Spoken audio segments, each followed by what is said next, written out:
Good morning, everybody, and welcome to Lopes on Movies. My name is Joey Lopes, and today I am joined by Connor, Hey, Joey.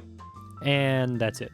We got nobody else. Nobody else on the show today. It is a two-man job today, so we're gonna have a good A one. true I think. Lopes on movies today. Yeah, very true, very true. No outside interlopers in this episode. Only Lopeses are available for this one. But I think this is going to be kind of a fun episode because we're going to talk about something that's kind of underground, I guess. You know, a little bit less well known, but at the same time very well known in kind of a weird way, if that makes sense. Yeah, Marvel's Infinity War. No, we're not going to talk about that. Instead, we're going to talk about anime. But more specifically, we're going to talk about the Studio Ghibli film Ocean Waves. So this is kind of a out of left field choice. I think the reason I wanted to watch this is because I've always been a big fan of Studio Ghibli, and this is kind of a very lesser known Studio Ghibli film that I've always kind of wanted to watch ever since I heard about it. And just because HBO Max, if you're not familiar with this, it's the new-ish streaming service from HBO.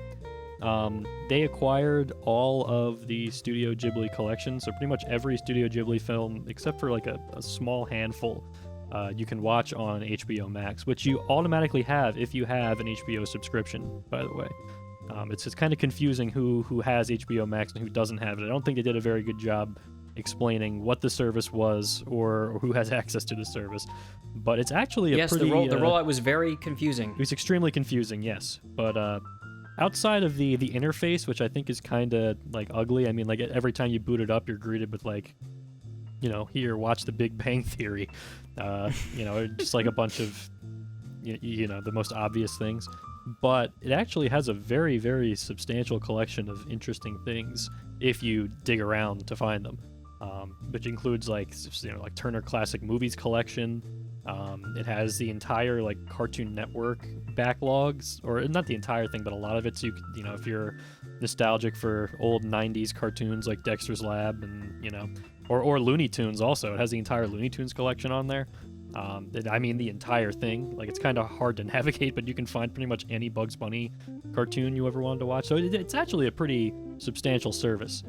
Yeah, it's great. I watched an old episode of the Flintstones. You know, it was fun. Yeah, it's crazy. It really is a treasure trove in a way. But one of the cool things is that HBO Max acquired the entire Studio Ghibli collection. Well, I say entire, but obviously I don't mean entire because there are a handful that aren't there.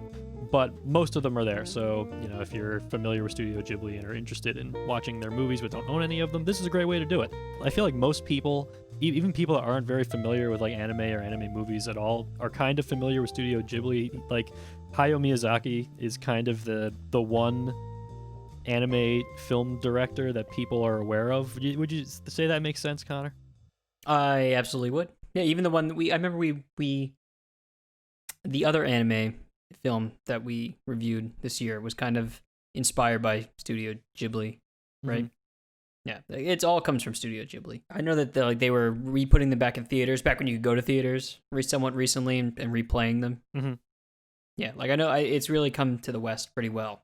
Yeah, for sure. I think really it's when Disney got the rights to like localize all of the Studio Ghibli movies, and they really like went above and beyond with trying to present them in the most accessible way for Western audiences with really pretty high quality dubs. Like I would still recommend most times you're gonna watch an anime subbed or with subtitles in the original performances. But like Disney did a very good job with getting like really good talent to do the English voices for the movie. So really like they're very accessible. They're very easy to watch, and I think just in general they're very good movies. The production, I guess, quality of a Studio Ghibli movie is pretty much like unparalleled in Western animation, and you're really not going to see a lot like it outside of just anime itself. But again, it's very accessible, very great stuff.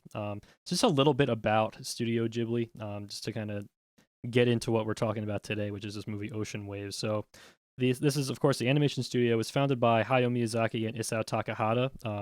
two veterans of the anime industry who kind of worked their way up to being able to start their own company in the 80s, I believe. And they're most well known for Miyazaki's movies. He's kind of the big director that came out of there. And of course, his films like Spirited Away, which won the animated feature Oscar in the year it came out. Princess Mononoke, My Neighbor Totoro. Like, these are very, very well known movies.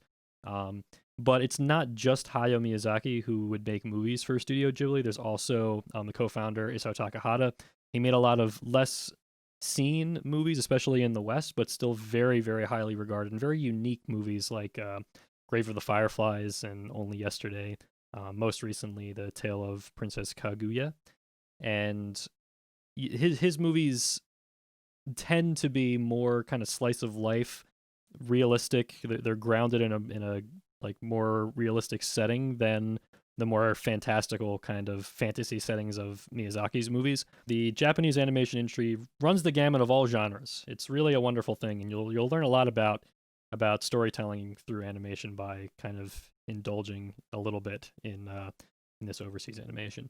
But anyway, so going back to Studio Ghibli, so this movie that we're going to talk about today, Ocean Waves, this might be the least known movie in the entire Studio Ghibli collection. It was, I believe, produced for Japanese television back in 1993, and it only got a release overseas like a couple of years ago. Like, I think the company G Kids did like a brief theatrical run, and then it ended up on Blu-ray fairly recently. So this is something that most people in the West are completely unfamiliar with, which is one of the reasons I was so curious about it, because the idea of like kind of a lost Studio Ghibli movie is really fascinating, because most of them have been available in the West for a very long time. People are very familiar with them. So this one's kind of a discovery for a lot of people. So at the time, it was unique because it was produced almost entirely by Ghibli's youngest staff. So like most of the production team were in their 20s and 30s at the time. And the idea was to produce something that was low budget, but without compromising the quality of a Studio Ghibli production. Although apparently it did go over budget and was still a very difficult production, as all animated productions are. But the end result definitely does feel just as polished as any Studio Ghibli movie. And definitely unique, I think, in the Studio Ghibli catalog, because this director, the director of the movie, Tomomi Mochizuki, never did anything else for Studio Ghibli as far as I'm aware. And yeah, so it's interesting to see this kind of outlier in the Studio Ghibli canon. And that's one of the reasons I wanted to watch it. So Connor, just kind of to get a little bit of background before we jump right into the movie. How familiar are you with just kind of Studio Ghibli and a lot of the movies that they've made? Fairly, but not only the like kind of like what you were saying, the fantastical ones. Mm-hmm. Like the ones that are more grounded. I don't even know if there are that many like this. I'm not. So this was unique. I wasn't exactly expecting something to like this. Interesting. But yeah, so I'm familiar with those. I've seen, the ones that you brought up before. Those are those ones that are all like very popular here. Obviously, Spirited Away. We all watched Spirited Away. My Neighbor Totoro. I've seen a few others also, but like mostly the fantastical ones. Mm-hmm. Sure, I would say. Yeah, I think a lot of people were turned on to Studio Ghibli back when Cartoon Network would do like the month of Miyazaki. Do you remember that? Where I do. That is where I saw movies. it. Yeah. Yeah, I think I remember that really blowing my mind. I think they showed Castle in the Sky.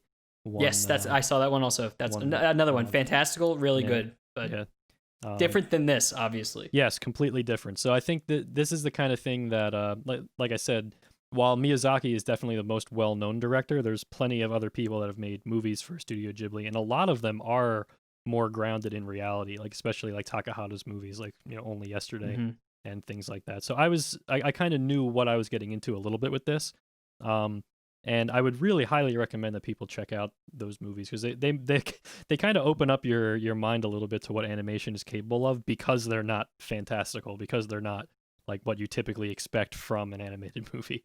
But this one, I mean, for what it's worth, I thought it was really great, and I was really really taken by the story, and I think that it contains all of the best qualities of Studio Ghibli and the best qualities to me of animation and what you're capable of doing in animation that you're not necessarily capable of doing in live action that I really really value. And while I was watching, I tried to take note of some of those things just to make it a little bit more clear what I'm talking about. But yeah, even with its limited budget and short length, like it's only like it's a little over an hour. It's only like 70 minutes or something like that.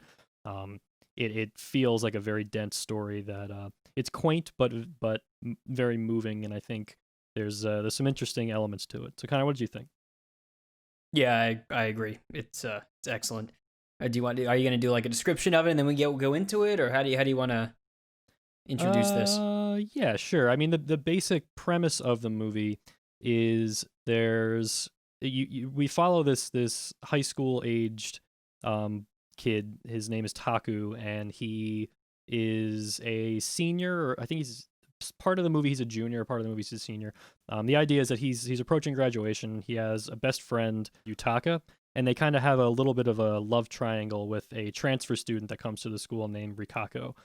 Sort of. Yeah, a little bit. I mean, the basic premise of the movie is just following these relationships as they kind of develop throughout the school year, and then later in the movie, them reflecting back on that brief time. So it's very much a slice of life kind of movie. It is. It's a high school coming of age story kind of Yeah, thing. a little bit. Yeah. It's fun. I liked it a lot. It feels very real, and it does. It's not. Nothing is lost by the fact that you'll get all of it, even though it takes place in Japan, and there's like cultural things in like Japan, like living in the country compared to living in a city. It totally transfers to like here also. So Absolutely, yeah. Yeah. Yeah, and I think some of the differences in the high school experience are kind of fascinating. Like, one thing I thought was really interesting is a lot of the movie, you'll see how the classmates of the school are looking at each of their like class rank, like their grade rank, which is just publicly posted in the school.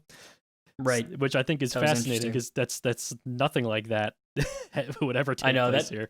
I know that's something that's funny that I like that they actually cared that much about their class. I feel like people don't care that much when you're growing up about your class rank, which was probably not great. You probably want some kind of middle ground where you're not like totally focused, where your grades are posted like on the walls like it was there. Yeah, I mean, one of the inciting incidents of this movie is how a class trip was canceled because the senior class's grades weren't high enough. So the school decided to cancel their their summer trip or whatever. And the parents agreed. The parents approved agreed. also. Parents agreed. Yeah, that's what we should do. So I think that's fascinating. Definitely things are a lot more strict over there, I suppose. But those kinds of differences I think are fascinating, and it's not too hard to clue into them once you figure out what's going on. But really, the core of the movie is the relationships between the main characters, especially the relationship between Taku and Rikako. Although there is definitely an interesting element between Taku and his best friend Yutaka also. I would say it's vital. Yeah, absolutely. Like it's almost like it's hard to pin down exactly because the movie's very subtle. I think that the storytelling doesn't make itself obvious until kind of the end when you can reflect back on what you've seen, and I can explain a little bit more about that as I go into some of the details. But one of the things I really wanted to talk about with this is just kind of like general things that I think are really strengths of animation compared to live action. And it's not like one's better than the other or whatever. That's ridiculous. But there's some things that animation does really well and that really stand out to me. And I'm curious if your experience watching this was similar, or just watching animation in general. So to me, one of the greatest strengths of animation is that it has this weird ability to elevate really mundane things into things that I think are really profoundly emotional and humanizing. So let me put it this way. So if you're watching a live action movie and you're following a character or whatever, and in the background you see a background extra sneeze, right? you probably won't pay any attention to that. It'll just be something that's in the background, whatever, it doesn't matter, right? But if you're watching an animated movie and the same thing happens, right? You see a character, that you're following, and that's the character that is the main character of the movie, and then in the background you see some background extra sneeze. It's much harder to actually draw and animate a person sneezing than it is to just tell an extra to sneeze, right? So that means that somebody making this movie, somebody doing this animated movie, decided that this scene needed to have a background extra sneezing, and we're going to put in the hours and hours of work necessary to make sure that's there, despite the fact that it is not the focus of the scene, right? And because of that fact, because animation is such a time-intensive, labor-intensive thing, whenever I notice things like that, they stand out like they scream at you almost as this incredible bit of like personality and humanization that when you see it, it blows my mind every time, just because of how much effort it requires to do something like that, but also because it's the kind of thing that didn't need to be there unless for the fact that somebody thought that this background character needed to be humanized in some way. They couldn't just be set dressing. They need to be something that has a personality or has a sense of life to it, right? So while I was watching this, I wanted to take note of all of the little examples of this kinds of stuff that I'd noticed. So I'm curious, Connor, like, animation is a very, very difficult thing to do. It is extremely time intensive, extremely labor intensive, and any choice that is made that shows up on screen was hours and hours and hours and hours of work, right? But I feel like a lot of people take it for granted. They don't see that; they just see the end product and take it for what it is. So when you watch a movie like this, do these kinds of things stand out to you as much as they stand out to me? Not overtly, but I do notice it, especially in anime, mainly, where you can it creates the feeling. I think, especially this film, you get the feeling like of like the nostalgia, the looking back of like these certain events that could happen in high school, or even like I think there's a moment where once they're in, like they get to college, where like all those little background things you're talking about really just capture the feeling of like what it would be like for you in that situation, or whether you've been in that situation, but not overtly. Like I'm not picking them out, but I bet if you name them, I could be like, oh yeah, that guy who was doing that. Yeah, sure. So just like a couple of things that I noticed, and again, like these are very mundane things, but just think about the fact that like this is so mundane, and yet somebody on this animation staff thought it was important and had to be there. So, for example, early in the movie, we see Taku ride his bike to his high school's entrance in like a really overhead, like wide shot, and opposite him on the sidewalk is this couple that are walking on the sidewalk. And just as like Taku puts his bike away, you can see the woman of the couple kind of playfully shove the man that was walking with her, and just like thinking about that the entire time, I was like, man, I wonder what they were talking about, because like they didn't need to do that. They didn't need to they could have just had those two characters walking and then we ignore it. But instead they thought there needs to be a little bit of life here. We need to have some sense of them having some funny conversation where maybe the guy says something outlandish and the woman responds by kind of playfully shoving him, and he stumbles a little bit, right? So that stuck out to me as a really, really nice detail. One other thing I thought was interesting, there's a scene where Taku is talking to his mom, and he's in like the living room where like a TV is on in the background, and she's in the kitchen, and it's like a reverse shot, like a reverse angle thing, and we see just a close up of Taku's face. And in this close up on the left side of the screen, we get just the tiniest sliver of the TV available in the shot, right? Now, there was no reason for them to decide to frame this so the TV was visible. But because they decided to do that, that necessitated the fact that the TV, if it was on, they would have to animate some like program taking place, right? Like some actual TV I like program that too. taking place, right? So during that shot, even though you get only the tiniest sliver of the TV, you see like an entire like golf program taking place, and like a bunch of commercials that they animated. And even though you only see a tiny bit of it, they went through the effort to put all of that in there because, again, it humanizes it. It adds more of a sense of life to the image that wouldn't be there otherwise. And just one more like really little thing that I just thought was really like just something that really connected me to Taku. There's one point where he's in a hotel, he's taking a nap, and there's a phone call, right? So he kind of like gets out of bed and is a little bit groggy, and he slips on his shoes, but he doesn't like slip them on perfectly, and he ends up like stepping on the heel of the shoes, which, you know, obviously like everybody does that, right? Like if you're lazy and don't feel like, you know, like untying your shoes and putting them, you just put your shoe on, then you end up stepping on the heel. So they decided to animate that. They decided to animate the laziness of him slipping his shoes on, but not fully getting into the shoes, instead stepping on the heels and then kind of like hobbling over towards the phone to pick it up, right? That's such a nice little gesture. And it speaks volumes about what the character is like, how he feels in that moment, you know, where he's at, where his head's at, right?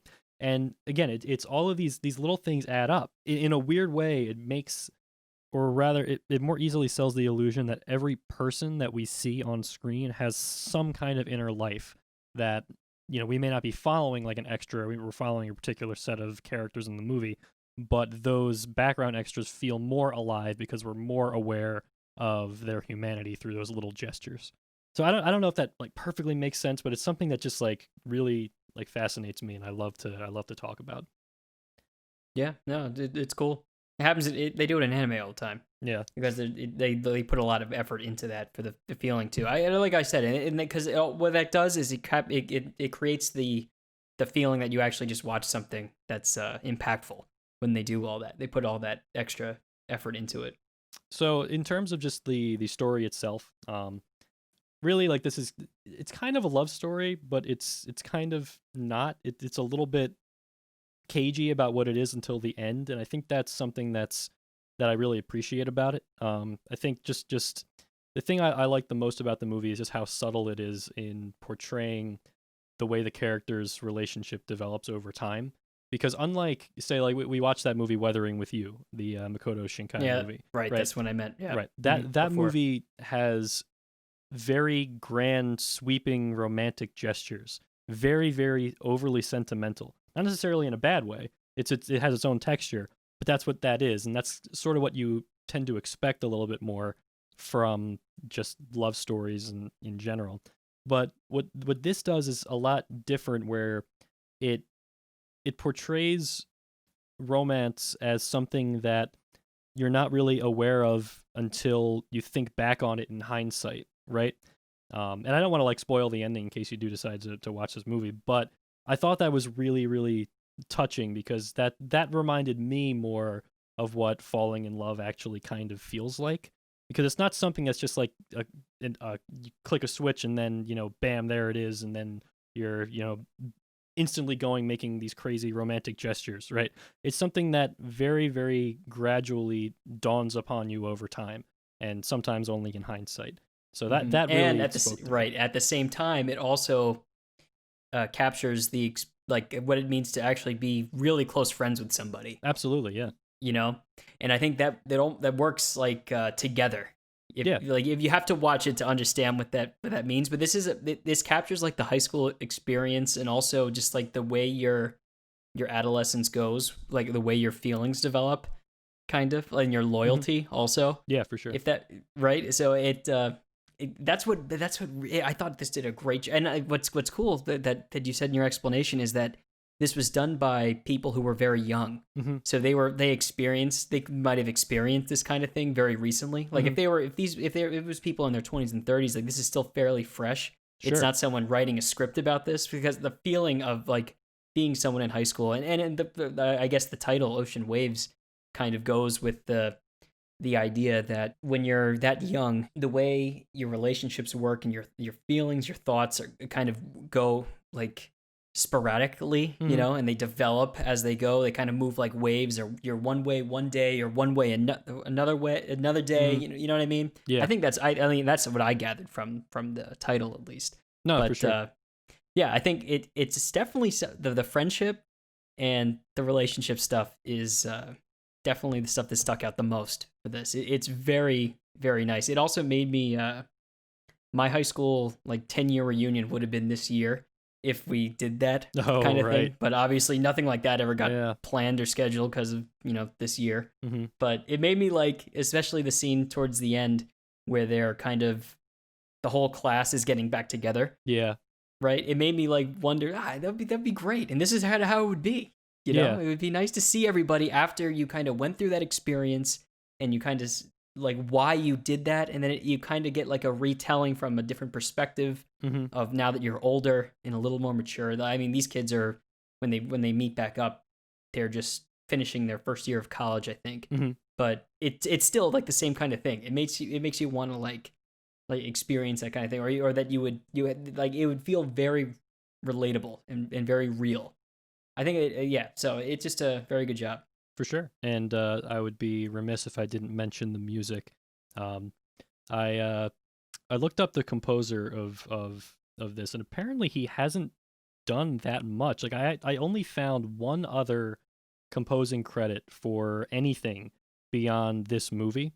And I think that's a shame because there's something very strange and unique about this musical score. And I was really taken with it. I think I really liked it too. The songs are very different also. they are, yeah. I think they all have this kind of like undercurrent of that sort of era of like 90s Japanese popular music, which obviously most people are probably not tremendously familiar with it, but I feel like I was kind of like video games from the 90s kind of smuggled into me this affection for like 80s and 90s Japanese music. Because anytime I hear music that sounds like this, it's like instantly it just feels so nostalgic. And so it's just those like 90s synth tones, there's something about them that just sounds so nostalgic to me. But yeah, it's a great score, so I would highly recommend checking that out if nothing else. But yeah, again, this very little known movie, but it just speaks to the general quality of Studio Ghibli and how you really can't go wrong with any Studio Ghibli movie. You're gonna get something interesting no matter what, and something very, very thoughtfully made.